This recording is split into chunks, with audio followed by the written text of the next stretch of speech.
잠언 20장 28절 말씀입니다. 왕은 인자와 진리로 스스로 보호하고 그의 왕위도 인자함으로 말미암아 견고하니라. 아멘. 왕도 말입니다. 보호받아야 할 사람입니다. 그때 그것을 모르는 왕이 많습니다. 나는 누군가를 지켜주는 사람이고 나는 누가 보호해줄 필요가 없다라고 생각하는 그런 사람. 그러니까는 왕좌에까지는 화살이 날아오지 못할 것이라고 생각하는 이 착각 속에 있는 사람들도 있고, 또 나도 보호받아야 한다고 생각을 하지만 순전히 군사적인 정치적인 측면에서만 그렇게 생각하는 사람도 많습니다. 그래서 호위군만 많이 두는 거죠. 옛날에 히틀러의 친위대라고 있었어요.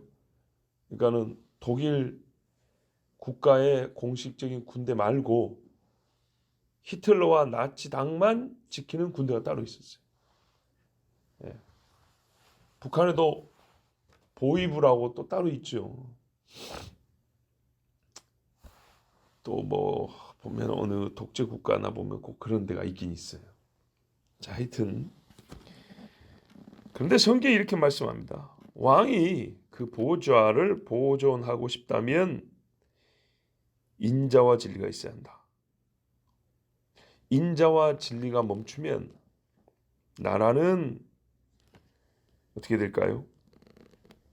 사람들 가운데 사랑이 없어질 것이고 거짓말이 난무할 것이다. 거짓말이 난무한다면 결국에는 왕은 거짓 선동에서 끌어내려질 것이고 무정한 자의 칼날에 왕이라 할지라도 가차없이 처단될 것이다. 그리고 우리가 수많은 왕들의 역사를 읽어보면 알 수가 있습니다. 성경에만 하더라도 얼마나 많은 사람이 신복에게 혹은 자기 자식에게 죽임을 당했다 소리가 많습니까? 만일 그들에게 긍휼히 여기는 마음이나 또 서로 간의 신의를 지키고자 하는 마음이나 정직한 그런 대화를 주고받는 사람들이었다면 왕을 그렇게 비참하게 죽이진 않았겠죠. 또 그런 마음을 갖고 있는 사람은 과한 욕심을 가지기 마련이라서 눈앞에 뵈는 게 없어 왕이라 할지라도 기회만 주어지면 단칼에 없애고 그렇습니다. 오늘 말씀을 보면서요, 우리가 떠오르는 사람들이 많은데 일단 그 떠오르는 사람들을 말하기 전에 정리를 하고 넘어가야 되겠습니다. 왕이 자기 보좌를 지키기 위해서는 인자와 진리가 있어야 되는데 그 인자와 진리는 왕 자신으로부터 나가는 것이 있어야 합니다. 백성에 대하여 인자하고 진리로 다스려야 합니다. 그러면 자기 보좌를 향해서도 백성의 뜨거운 열심, 존경하는 마음, 정직한 생각들이 올라올 겁니다. 그래서 왕좌가 보존됩니다.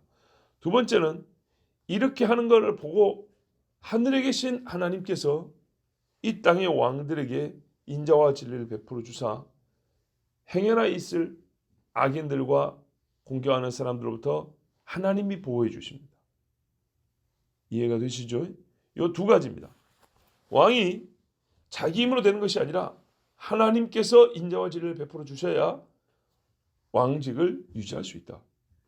그런데 왕직을 유지하는 그 구체적인 모습 속에는 당연히 하나님의 인자와 진리를 받은 왕이라면 자기의 통치 행위에서도 인자와 진리가 흘러가야 된다는 것입니다.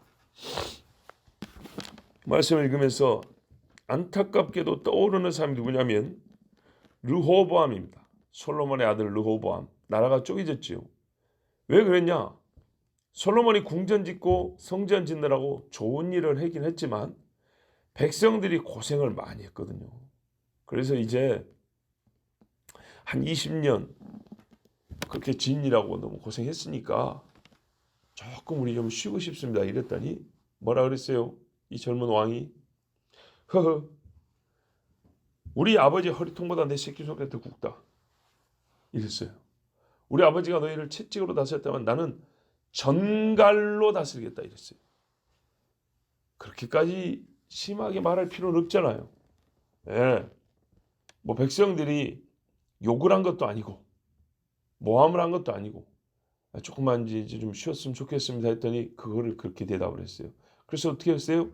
야, 다윗의 집아 너희끼리나 살아라. 그러면서 열 지파가 쫓겨 나가버렸어요. 보십시오. 그러고 나서 야 이거 큰일 났다. 모반이다 하고 군대를 모집해서 열 지파를 다시 찾으러 갔는데 하나님이 뭐라 그랬냐? 가지 마라 그랬어요. 네 잘못으로 말미암아 찢어냈으니까 너는 그냥 유다나 베냐민이나 다스리고 있어라 그랬어요. 그런데 여러분 이게 어디서부터 왔냐? 사실은 솔로몬 때부터 온 거죠. 그죠? 솔로몬이 어떻게 했냐 하면 하나님 앞에서 진리를 던져버렸어요. 이방 여자를 사랑한다고 진리를 던져버리고 우상의 집을 세웠어요. 몰록, 자식을 불에 태워 올라가는 몰록을 세우고 그모스, 바알, 아세라, 오만 더러운 것들. 후대에 가면은 이거 따라하는 왕들이 얼마나 많습니다. 얼마나 많습니까? 그건 맨 처음 한 사람이 솔로몬이에요. 그래서 하나님이 인자를 베푸셨어요. 2번이나 나타나서 그러면 안 된다 그랬어요. 이 귀신이 얼마나 무진박지하고 더러운 것들인지는 우리가 이제 많이들 압니다. 진짜로 그 모양새만 봐도 소름이 돋을 정도로 더럽게 생기고 악질, 이게 귀신이에요. 열왕기상 11장 4절 이하에 보면 잘 나와 있는데요. 솔로몬의 나이가 많을 때에 이방 여인들이 그의 마음을 돌이켰더라. 하나님에 있는 마음을 끄집고 가버렸어요. 그래서 솔로몬이 마음을 돌려 이스라엘의 하나님 여호와를 떠남으로 여호와께서 그에게 진노하시니라. 여호와께서 일찍이 2번이나 그에게 나타나시고 이 일에 대하여 명령하사, 이건 너무나 중요한 일이기 때문에 와가지고 야 요즘에 너 좀 안 좋던데 이렇게 말한 게 아니에요. 불같이 말씀하셨어요. 다른 신을 따르지 말라 하셨으나 그가 여호와의 명령을 지키지 않았으므로 여호와께서 솔로몬에게 말씀하시되 네게 이러한 일이 있었고 또 내가 내 언약과 내가 네게 명령한 법도를 지키지 아니하였으니 내가 반드시 이 나라를 내게서 빼앗아 내 신하에게 주리라. 보십시오. 하나님의 인자와 진리를 버리니까 하나님이 뭐라 그래요? 네 왕자를 내가 뺏어다가 너의 신하에게 줘버린다 그랬어요. 사람이 어떻게 된다고요? 하나님의 진리를 지켜야 돼요. 그래야 하나님의 인자하심 속에서 보좌가 보호를 받는 겁니다.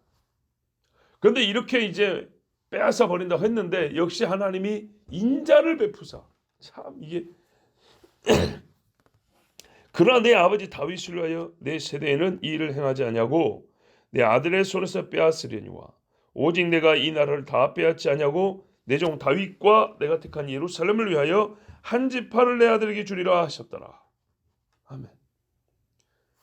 그래서 다 빼앗을 수 있어요. 왜? 그가 하나님의 인자와 진리를 버렸으니까 다 빼앗아야 되는데 역시 하나님이 다윗을 생각하사 인자를 베푸셔서 그 보좌를 다 빼앗기지 않도록 지켜주셨어요.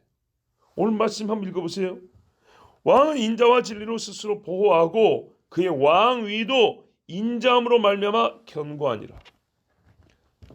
르호보암 다 와서 빼앗아갈 수 있었는데 하나님이 베냐민과 유다를 남겨주셔서 백성들이 다 빼앗지 못하게 하셨어요. 이사야 38장 5절 6절에 보면 너는 가서 히스기야에게 이르기를 내 조상 다윗의 하나님 여호와께서 이같이 말씀하시기를 내가 내 기도를 들었고 내 눈물을 보았노라. 내가 내 수완에 15년을 다하고 너와 이 성을 아수르 왕의 손에서 건져내겠고 또 내가 또 이 성을 보호하리라. 아멘. 여러분 하나님의 인자하심과 진리가 아니었다면 히스기야 시대의 유다는 이미 망했어요. 아수르한테 북이스라엘처럼 망하는 거예요.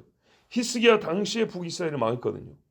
남쪽으로도 내려와서 유다도 없애버리려 했는데 그 에워싼 18만 5천을 하나님이 쳐었단 말이에요. 하나님의 인자하심으로 보호를 받았어요. 근데 왜 보호를 받았습니까? 히스기야 어떻게 살았죠? 성실과 전심으로 주를 따랐던 것을 기억하옵소서. 오랫동안 멈추었던 유월절을 다시 지키니가 히스기야입니다. 하나님의 진리를 붙든 사람이 히스기야입니다. 얼마나 믿음이 좋은 사람인가 보세요. 전쟁이 나도 하나님, 이 전쟁이 하나님의 손안에 있습니다. 편지를 들고 와서 하나님 앞에서 울부짖은 사람이에요. 하나님의 인자를 구했단 말입니다. 그래서 하나님이 그 보좌와 나라를 지켜주셨잖아요. 얼마나 성경 그대로입니까? 그런데 나중에 병이 들었다 나으니까 어떻게 했어요? 교만해가지고 당시에 이제 신흥 세력이었던 바벨론의 사자들이 오니까 좋아서 창고를 다 열어 보여줘 버렸어요. 이게 별거 아닌 것 같지만 하나님의 보호하심, 하나님의 권능을 멸시하는 죄였어요. 그래서 하나님이 히스기야한테도 뭐라 그러냐? 네가 이런 죄를 지어서 이 본 것들, 아니 네가 보여준 것들 다 바벨론으로 끌려갈 것이다. 이 죄가 얼마나 크냐면 지금 당장 네 보좌를 내가 깨뜨려버려 합당하다. 그러나 역시 네가 내 앞에서 행한 것도 있고 다윗을 생각해서 내가 네 시대는 안 그러고 네 후손들의 시대에 빼앗아갈 것이다. 보세요. 하나님의 인자하심이 있어서 히스기야가 그 당시에 망해야 되는데 하나님이 또한 연기를 시켜주죠. 이 말씀 그대로입니다. 그러니까 한 사람이 하나님의 인자와 진리 가운데 있으면 하나님의 인자와 진리가 붙들어 주는 것이고 그렇지 않으면 하나님이 그 보좌를 엎어버리는데 그 엎어야 되는데도 역시 하나님이 또 인자를 베푸셔서 연기를 시켜준단 말입니다. 그런데 왕들이 이거를 몰라요. 세상에 힘 있는 사람들이 모른다고요. 제 힘으로 올라가고 제 힘으로 지킨다고 생각한단 말이에요. 지가 마치 하나님을 보호하는 줄 아는 교만한 인간들이 많단 말이에요. 그럼 단방에 하나님이 그걸 깨뜨려 버려야 되는데 참 좋으신 하나님이 그 건방진 인간들한테도 시간을 줘요. 본문 말씀은 이방 나라의 왕이라도 예외가 아닙니다. 무슨 말이냐면 이방 사람이니까 하나님이 전혀 보호해 주지 않냐? 그렇지는 않습니다. 보호해 줍니다. 왜? 일반적으로 왕은 이 땅에 하나님의 공의가 성취되도록 부여받은 사명이 있기 때문입니다. 그렇지요. 만약에 불의한 왕이라 할지라도 왕이 없이 나라가 혼란해지면요. 치안은 없어져 버립니다. 치안 유지 안 됩니다. 그러지 않겠어요? 보세요. 예수 믿는다고 잡아가는 경찰이지만 그 경찰이 어쨌거나 우리 집에 든 도둑도 잡습니다. 그거를 항상 잊으면 안 됩니다. 바벨론 왕 느부갓네살조차도 하나님의 자비로 그의 정신이 다시 돌아왔습니다. 건방지게 하니까 하나님이 정신을 뺏어버렸는데 정신을 뺏고 짐승처럼 살게 하다가 하나님이 불쌍히 여기셔서 다시 온전한 마음, 이 사람의 정신을 그에게 다시 살려주셨습니다. 그래서 독수리 발톱 같은 발톱으로 살다가 내가 왜 이러지 하고 정신을 차려서 느부갓네살도 돌아왔다 그랬습니다. 돌아온 다음에 뭐라 그랬냐.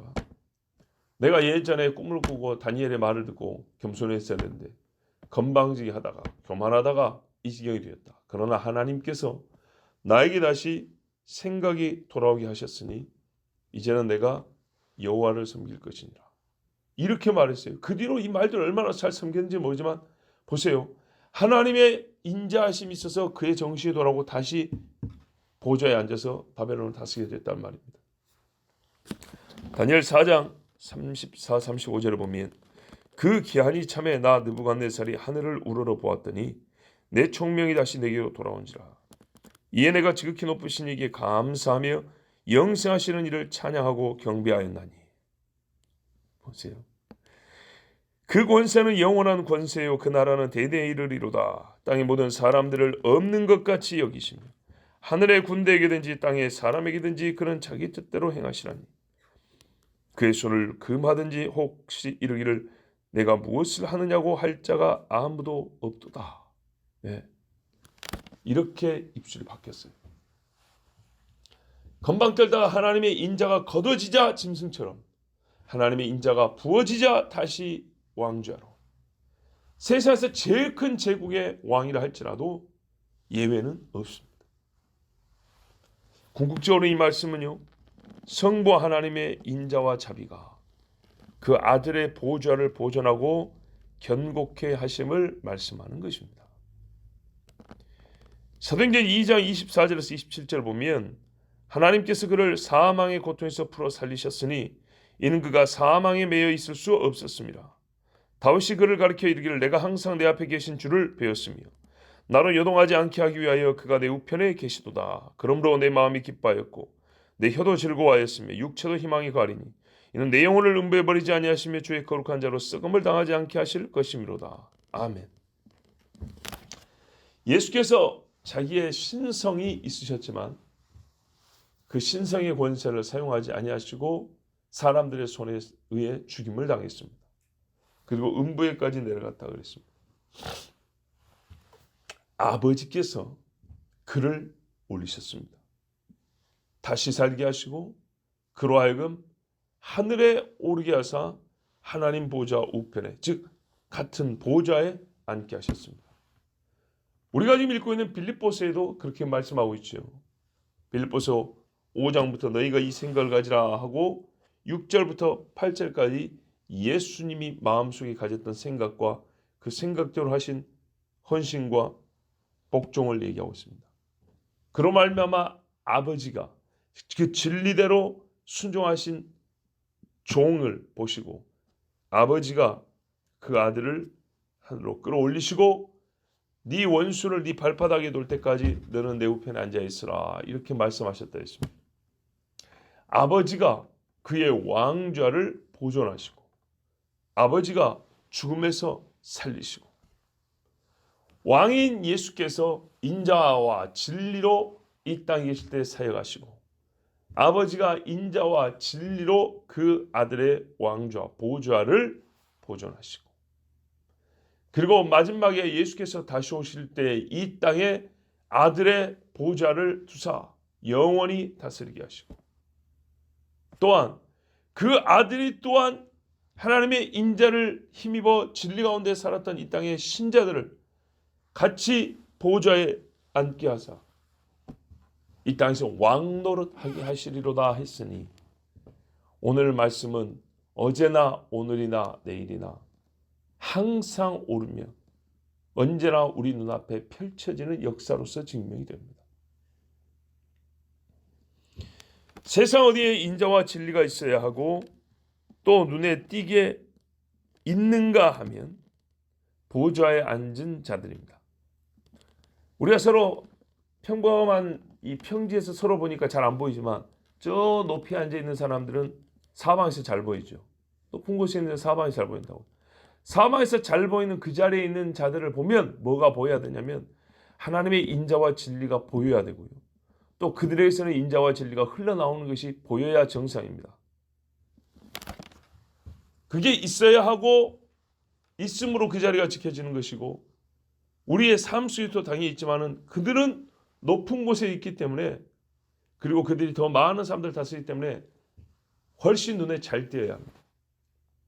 거꾸로 있어야 할 거기서 인자와 진리가 없으면 이 평지에 있는 비유컨대요. 이 낮은 곳에 있는 사람들에게는 인자와 진리를 찾아보기가 역시 어렵습니다. 정치하는 사람들이 공의도 있고 불쌍히 여길 줄도 알고 자기의 잘못을 인정할 줄도 알고 틀린 것은 고칠 줄도 알고 그거 하고 숨기고 거짓말하고 모르고 속이고 숨기고 거짓말하고 부정하고 속이고 힘을 악한 데 쓰고 또 힘을 악한 데 쓰고 이것을 반복하는 꼴을 백성이 10년, 20년, 30년 보는 그 나라 과연 같을 수 있을까요? 엄청나게 다르죠.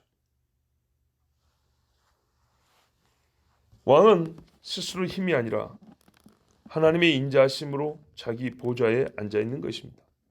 다윗이 다스릴 때 하나님의 인자와 진리가 그에게 있었고 그 나라에 역시 하나님의 진리 가운데 행하는 사람들의 수가 늘고 하나님의 인자하심으로 우리가 보호받는다 그렇게 여기는 사람들이 많았습니다. 여호사밧이 다스릴 때 그 나라는 그랬습니다. 그러나 아합이나 므낫세가 다스릴 때는 선자도 잡아 죽이자 그랬습니다. 왜? 왕이 그러니까요. 다른 세상입니다. 왕은 자기 힘으로 보좌를 지키지 못하고 하나님의 인자와 진리 가운데서 보호를 받고 그 보좌는 견고해집니다. 그러므로 그 높은 데서 그 경험을 한 왕은 땅을 다스릴 때 하나님의 대리자로서 인자와 진리로 다스리는 것이 백성을 복되게 하는 거고 본인의 자리도 보호받는 유일한 길입니다. 우리 예수님 그렇게 하셨고 앞으로도 그렇게 하실 것입니다. 하나님의 인자를 시인하고 진리를 믿고 행함으로 보호자가 보호를 받습니다. 그리고 이 모습을 잘 보인다 그랬죠. 백성들은 보고 과연 그러하니이다 하고 여호와의 말씀으로 외쳐 시인을 하고 하나님께 찬양을 하게 되니 그 말씀이 시편 89편 10절과 11절에 기록되어 있습니다. 인애와 진리가 같이 만나고 의와 화평이 서로 입맞추었으며 진리는 땅에서 솟아나고 의는 하늘에서 굽어보도다. 얼마나 복된 세상입니까? 다시 한번 읽어드릴게요. 인애와 진리가 같이 만나고 의와 화평이 서로 입맞추었으며 진리는 땅에서 솟아나고 의는 하늘에서 굽어보도다. 우리 눈앞에 하나님으로부터 내려오는 인자와 진리가 땅의 통치자의 보좌를 지나 이 땅에 편만하기를 구하고 기도해야겠습니다. 그리고 장차 예수께서 오실 때 우리는 이 말씀의 온전한 성취를 보게 될 것입니다. 기도하겠습니다.